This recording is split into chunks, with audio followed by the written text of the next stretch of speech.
Hello दोस्तों, good morning, जोहार, नमस्कार, प्रणाम, सत श्री अकाल, अस्सलामो अलैकुम, आदाब। कैसे हैं आप सब? उम्मीद है आप लोग अच्छे होंगे। आज हम हर रोज की तरह फिर से हाजिर हैं झारखंड के तमाम छोटी बड़ी खबरों के साथ।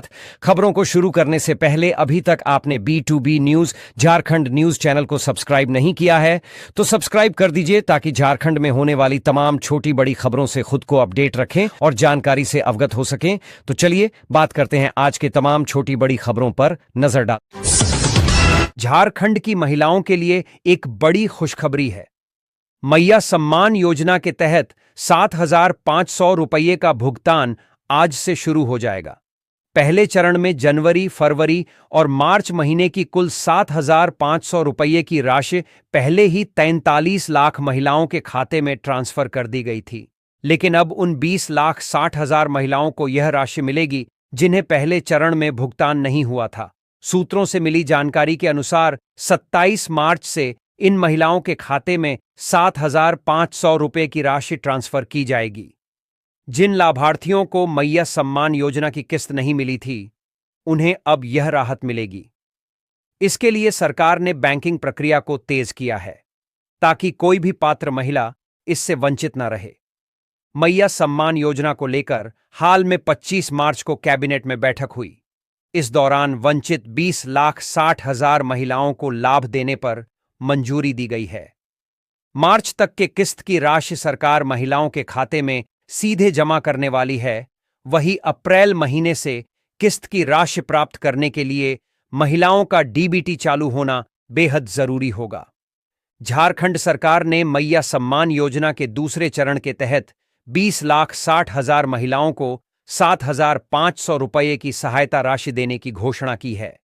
इस योजना से पहले ही लाखों महिलाओं को 7,500 रुपये मिल चुकी थीं, लेकिन कुछ तकनीकी कारणों से कुछ लाभार्थी इस लाभ से वंचित रह गए थे। अब सरकार ने यह सुनिश्चित किया है कि सभी योग्य महिलाओं को उनके बैंक खातों में यह राशि मिले। सूत्रों से मिली जानकारी के अनुसार आज यानी 27 मार्च से राज्य की 20,60,000 महिलाओं की खाते में 7,500 रुपये की राशि जमा होनी शुरू हो जाएगी। जैसे ही महिलाओं की खाते में पैसे जमा हो जाते हैं, उनको SMS प्राप्त हो जाएगा। जिन महिलाओं को 7,500 रुपये की राशि मिलनी है, वे इसे आसानी से चेक कर सकती हैं। पैसा खाते में आने पर लाभार्थी को SMS के माध्यम से सूचना मिल जाएगी। इसके अलावा वे अपनी बैंक शाखा जाकर खाते को अपडेट कराकर या ऑनलाइन नेट बैंकिंग और मोबाइल ऐप के माध्यम से भी अपना बैलेंस चेक कर सकती हैं। अगर किसी महिला को अब तक पैसा नहीं मिला है तो वह आधिकारिक वेबसाइट पर जाकर अपने भुगतान की स्थिति देख सकती है। मैया सम्मान योजना से यह राशि केवल उन महिलाओं को मिलेगी जो इस योजना की पात्रता को पूरा करती हैं। यदि किसी महिला के पास योजना के लिए आवश्यक दस्तावेज नहीं है या उनका बैंक खाता अपडेट नहीं है तो उन्हें परेशानी हो सकती है। झारखंड विधानसभा के बजट सत्र के आखिरी दिन नेता प्रतिपक्ष बाबूलाल मरांडी ने भाजपा रांची ग्रामीण जिला महामंत्री और पूर्व जिला परिषद सदस्य अनिल टाइगर की हत्या का मामला सदन में उठाया। मरांडी ने कहा कि बुधवार को कांके थाना के पास जिस तरह से हत्या हुई है, उसने राज्य में कानून व्यवस्था पर गंभीर सवाल खड़े कर दिए हैं। मरांडी ने आरोप लगाया कि रांची पुलिस सही तरीके से काम नहीं कर रही है और पुलिस कप्तान अपनी जिम्मेदारी सही तरीके से नहीं निभा रहे हैं। साथ ही उन्होंने यह भी कहा कि राज्य में थानों को वसूली का जिम्मा सौंपा गया है। मरांडी ने आगे यह भी कहा कि कल की घटना में अपराधी को जनता ने पकड़ लिया, लेकिन पुलिस केवल अपना नंबर लेने में व्यस्त थी। उन्होंने पुलिस अधिकारियों के खिलाफ कार्रवाई की मांग की।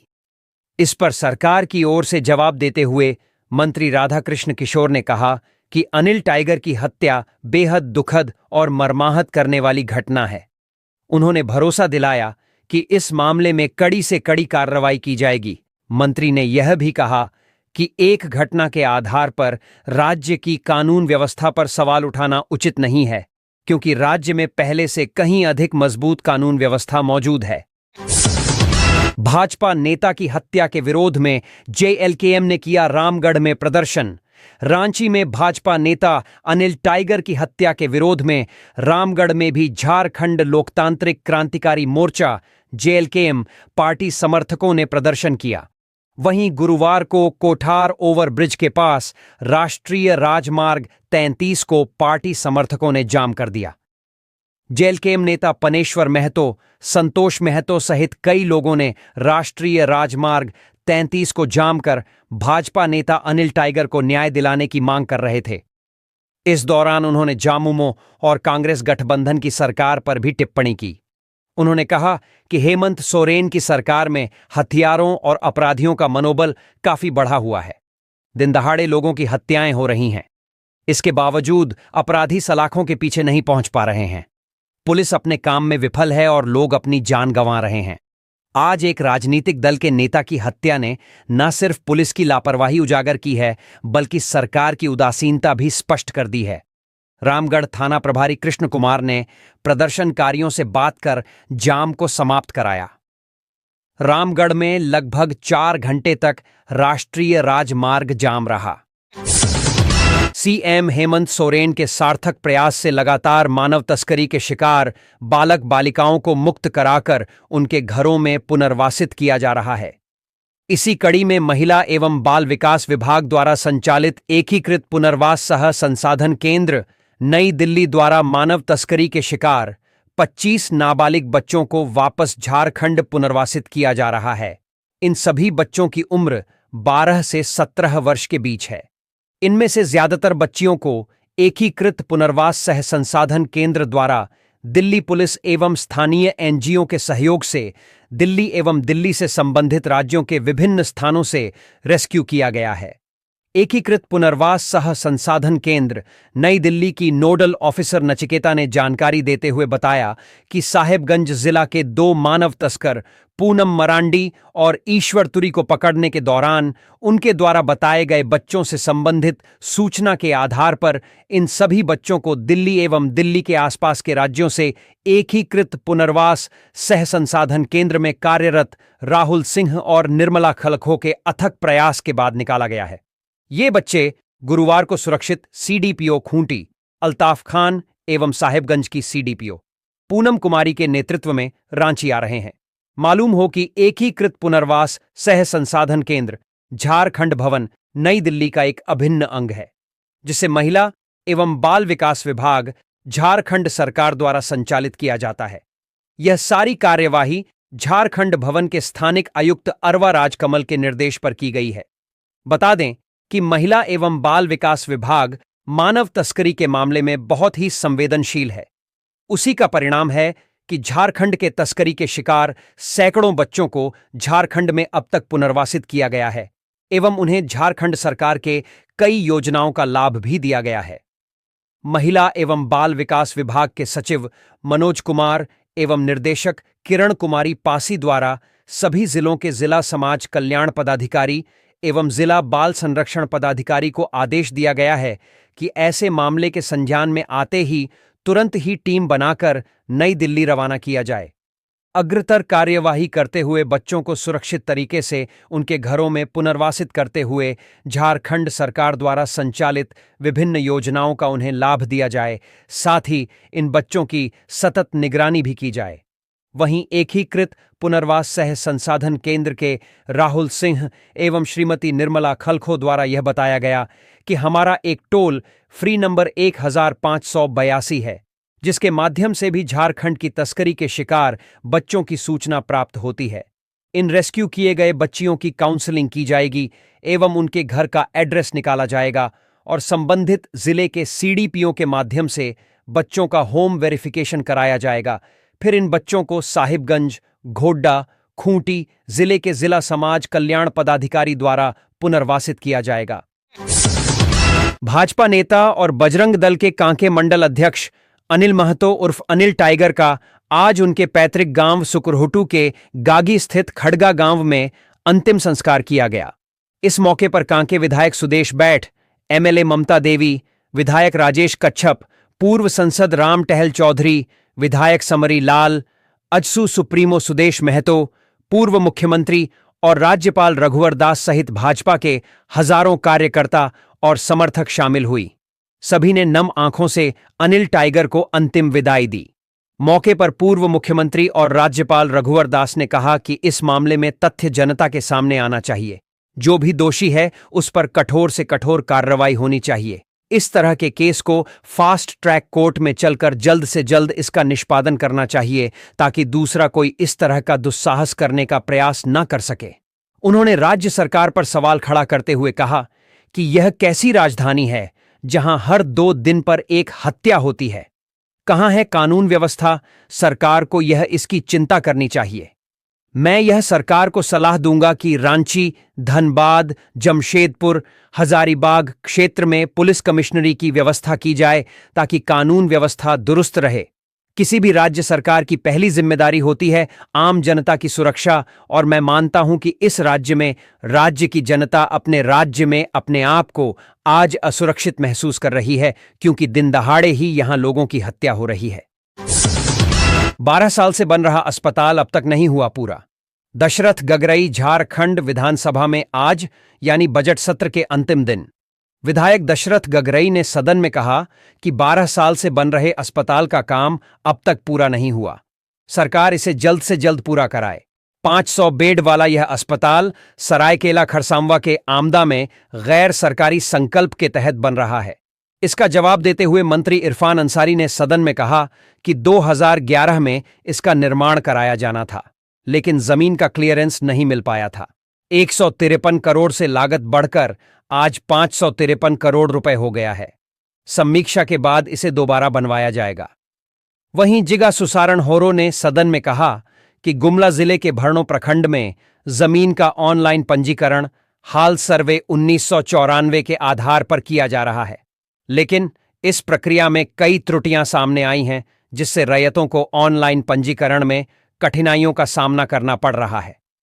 रैयतों के हित में उन्होंने मांग की कि भरनो प्रखंड में हाल सर्वे 1994 को रद्द कर 1932 के खतियान के आधार पर ऑनलाइन पंजीकरण किया जाए।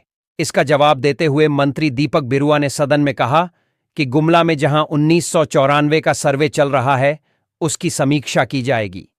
विभाग ने इस मामले को गंभीरता से लिया है और उपायुक्त तथा विभागीय स्तर पर समीक्षा करके विसंगतियों को दूर करने की बात कही है। भाषाई अनुपात में की जाएगी शिक्षकों की बहाली। रामदास नमन विक्सकोंगाड़ी ने सदन में कहा कि झारखंड राज्य में अनुसूचित जनजाति, आदिवासी और मूल निवासियों की भाषा, संस्कृति और परंपराओं की सुरक्षा, संरक्षण और विकास बेहद आवश्यक है। उन्होंने मांग की कि इन जनजातियों के बहुलता वाले क्षेत्रों के प्राथमिक, मध्य और उच्च विद्यालयों में जनजातीय और क्षेत्रीय भाषाओं की पढ़ाई को अनिवार्य किया जाए और इसके लिए शिक्षकों की नियुक्ति तुरंत सुनिश्चित की जाए। इसका जवाब देते हुए रामदास सोरेन ने सदन में कहा कि सरकार इस मामले को गंभीरता से ले रही है। इसके लिए एक 5 सदस्यीय समिति ने बंगाल का अध्ययन भी किया है। जिला स्तर पर सर्वेक्षण करके भाषाई अनुपात के अनुसार शिक्षकों की बहाली की जाएगी। खिलाड़ियों के लिए एक अलग बटालियन का हो गठन। प्रदीप यादव ने सदन में कहा कि व्यापक लोकहित में खिलाड़ियों के लिए एक अलग बटालियन। अनिल टाइगर की हत्या का राज खोलेगा संतू। रांची पुलिस कर रही है पूछताछ। भाजपा के चर्चित नेता अनिल महतो उर्फ अनिल टाइगर हत्या के 24 घंटे बीत जाने के बावजूद अब तक कारण का खुलासा नहीं हो सका है। रांची पुलिस की टीम शूटर रोहित वर्मा का बयान ले चुकी है। वहीं दूसरी ओर रांची पुलिस की टीम ने लोहरदगा निवासी संतू पासवान को भी पूछताछ के नाम पर हिरासत में ले रखा है। रांची पुलिस की नजर में संतू पासवान संदिग्ध है। बीते बुधवार को लोहरदगा पुलिस ने संतू पासवान को रांची पुलिस के हवाले सौंपा है। अब देखना है कि अनिल टाइगर हत्याकांड का संतू पासवान क्या राज खोल पाएगा। अनिल और संतू का कोई संबंध नहीं मिला है। अब तक पुलिस सूत्रों की माने तो संतू पासवान लोहरदगा में बस का एजेंट है। वहीं दूसरी ओर अनिल टाइगर भाजपा के चर्चित नेता थे। रांची पुलिस घटना के बाद संतू पासवान को हिरासत में लेकर पूछताछ कर रही है, लेकिन अब तक कोई दोनों के बीच संबंध रांची पुलिस को नहीं मिल सका है। मालूम हो कि सुभाष जायसवाल की हत्या के बाद लोहरदगा पुलिस ने भी हर बिंदुओं पर जांच पड़ताल की, लेकिन उस मामले में अनिल टाइगर को लेकर कोई साक्ष्य पुलिस को नहीं मिला था। क्या है मामला? कांके थाना से महज 50 कदम की दूरी पर भाजपा के चर्चित नेता अनिल टाइगर की गोली मारकर हत्या कर दी। घटना के बाद स्थानीय लोगों ने रोहित वर्मा नामक शूटर को पकड़कर रांची पुलिस के हवाले सौंपा था। पुलिस हिरासत में आरोपी भागने की कोशिश किया था, जिसमें शूटर के दाएं पैर में गोली लगी थी। इस घटना के बाद आक्रोशित भाजपा आजसू जेएलकेएम पार्टी ने रांची बंद बुलाया था। हत्या के दूसरे दिन रांची बंद का राजधानी की सड़कों पर व्यापक असर देखने को मिला। जगह जगह पर आगजनी कर आवागमन को बाधित कर दिया गया था। राशन कार्ड नहीं, टेंशन मत लीजिए, अब ये नया कार्ड दिलाएगा सरकारी योजनाओं का लाभ। परिवार के सदस्य रिकॉर्ड को सुनिश्चित करने के लिए राशन कार्ड जारी किए जाते हैं। इनसे राशन समेत सरकार की विभिन्न योजनाओं का लाभ मिलता है। जिनके पास राशन कार्ड नहीं है, उनके लिए फैमिली आईडी अनिवार्य की गई है। जनपद को एक साल में 75,494 फैमिली आईडी बनाने का लक्ष्य मिला है। जिला अर्थ एवं संख्या अधिकारी ज्योति प्रजापति डीएसटीओ को इसका नोडल अधिकारी नामित किया गया है।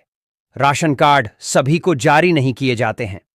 इस कार्ड से संपन्न श्रेणी के लोग वंचित रह जाते हैं, जिसे देखते हुए सरकार की तरफ से फैमिली आईडी कार्ड जारी किए जा रहे हैं।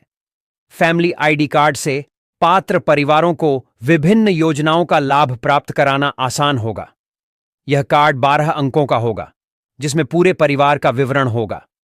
एक परिवार एक पहचान के तहत फैमिली आईडी जारी की जा रही है। इसे प्राप्त करने के लिए आवेदक को फैमिली आईडी पोर्टल पर ऑनलाइन पंजीकरण करना होगा। आवेदक का नाम व मोबाइल नंबर के माध्यम से मोबाइल ओटीपी का उपयोग कर पोर्टल पर पंजीकरण पूर्ण होगा। फैमिली आईडी के लिए आधार कार्ड अनिवार्य है। इसके माध्यम से आवेदन फॉर्म भरा जाएगा। वहीं यदि परिवार के पास पूर्व से राशन कार्ड है, तो फैमिली आईडी पोर्टल पर आधार नंबर के साथ लॉगिन करने पर यह मैसेज प्रदर्शित होगा कि आपके परिवार की फैमिली आईडी उपलब्ध है। जेल में पूरी हुई साहिल की यह खास डिमांड अधिकारियों ने बताया क्यों पूरी करनी पड़ी उसकी इच्छा। साहिल ने जेल अधिकारियों से एक खास डिमांड की, जिसे सुनकर पहले तो अधिकारी चौंक गए, लेकिन जल्दी ही उसे पूरा भी कर दिया। अधिकारियों का कहना है कि जेल में सभी को अनुशासन में रहना होता है। किसी भी बंदी की जो भी डिमांड होती है, उसे नियमानुसार ही पूरा किया जाता है।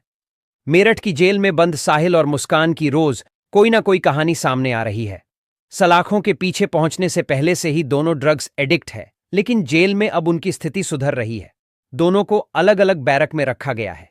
इस बीच पता चला है कि साहिल ने जेल अधिकारियों से एक खास डिमांड की, जिसे सुनकर पहले तो अधिकारी चौंक गए, लेकिन जल्दी ही उसे पूरा भी कर दिया। अधिकारियों का कहना है कि जेल में सभी को अनुशासन में रहना होता है। किसी भी बंदी की जो भी डिमांड होती है, उसे नियमानुसार ही पूरा किया जाता है। मेरठ जेल के वरिष्ठ जेल अधीक्षक डॉक्टर वीरेश राज शर्मा ने बताया कि साहिल ने स्वयं इच्छा जाहिर की थी कि उसके बाल काट दिए जाएं। जेल प्रशासन ने इस अनुरोध को स्वीकार करते हुए उसके बाल छोटे करवा दिए हैं, लेकिन वह पूरी तरह गंजा नहीं हुआ है। यह प्रक्रिया जेल के अनुशासन के तहत की गई। रांची बंद का व्यापक असर, 100 से ज्यादा नेता और कार्यकर्ता किए गए डिटेन। भाजपा नेता अनिल टाइगर की हत्या के विरोध में आहूत रांची बंद का व्यापक असर रहा। बंद के आह्वान के कारण रांची के अधिकांश व्यापारिक प्रतिष्ठान बंद रहे। शहर के विभिन्न चौक चौराहों पर प्रदर्शन कर रहे अधिकांश भाजपा आजसू नेता और कार्यकर्ताओं को डिटेन कर कैंप जेल में रखा गया। बंद का असर दिखा अनिल टाइगर की हत्या के विरोध में गुरुवार को आहूत बंद का असर राजधानी के ग्रामीण और शहरी दोनों इलाकों में देखने को मिला। गुरुवार सुबह से ही भाजपा नेता और कार्यकर्ता बंद के समर्थन में चौक चौराहों को जाम करते नजर आए। आजसू ने भी रांची बंद का समर्थन किया। बड़ी संख्या में आजसू कार्यकर्ता और नेता भी सड़कों पर उतरे। रक्षा राज्य मंत्री संजय सेठ समेत 1 दर्जन से अधिक भाजपा नेता अपना विरोध जताने के लिए सड़कों पर उतरे। कई जगहों पर भाजपा कार्यकर्ताओं ने जबरन दुकानें और प्रतिष्ठान बंद कराए। राजधानी में 2 दर्जन से अधिक जगहों पर टायर जलाकर आगजनी की गई और सड़क जाम किया गया। रांची के कांके रोड पर बंद समर्थकों और कुछ पत्रकारों के बीच झड़प भी हुई। भाजपा कार्यकर्ताओं को पुलिस द्वारा हिरासत में लिए जाने की खबर सुनते ही बाबूलाल मरांडी गुस्से में रांची के कोतवाली थाना पहुंचे और वहां पुलिस के साथ उनकी तीखी नोकझोंक हुई। बाबूलाल मरांडी ने कहा कि उनके कार्यकर्ता और नेता सड़क पर किसी तरह का हंगामा नहीं कर रहे थे। इसके बावजूद उन्हें हिरासत में लेकर थाने में बैठा दिया गया, जो कतई उचित नहीं है। बंद के दौरान बंद समर्थक किसी तरह का उत्पात न मचाएं, इसके लिए डीआईजी सह रांची एसएसपी चंदन कुमार सिन्हा खुद शहर में घूमते नजर आए। बंद समर्थकों से निपटने के लिए राजधानी रांची में 2000 से अधिक अतिरिक्त पुलिस बल की तैनाती की गई थी। बंद के दौरान रांची पुलिस इतनी सतर्क थी कि जहां भी कार्यकर्ता उत्पात मचाते दिखे, उन्हें तुरंत हिरासत में लेकर कैंप जेल भेज दिया गया। बंद के दौरान गुरुवार सुबह ही रांची पुलिस ने कुछ भाजपा नेताओं को डिटेन कर लिया था। बंद को सफल बनाने के लिए भाजपा और आजसू के सैकड़ों कार्यकर्ता सड़कों पर उतरे। कई जगहों पर कार्यकर्ताओं ने सड़क पर आगजनी की और सड़क पर यातायात भी बाधित किया। इसके बावजूद पुलिस ने काफी धैर्य से काम लिया, जिसके कारण बंद के दौरान कहीं भी हिंसा नहीं हुई।